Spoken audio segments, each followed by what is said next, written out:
ای پرنده مهاجر،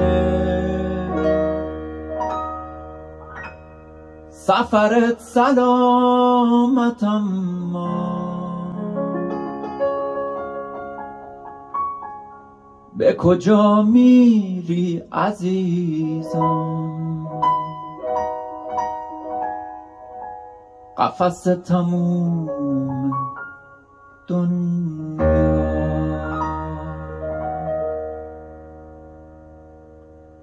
روی شاخه های دوری چه خوشی داره صبوری،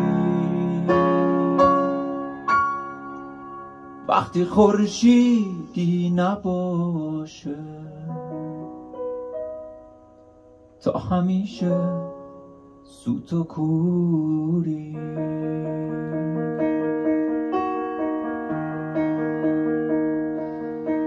میگذره روزای عمرت توی جاده های خلوت، تا بخوای برگردی خونه گم میشی تو باغ غربت.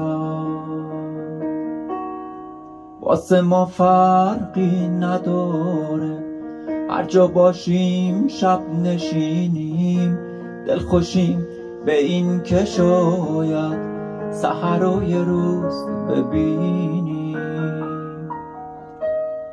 آخرش یه روزی هجرت در خونتو میکوبه، تازه اون لحظه میفهمی همه آسمون غروبه.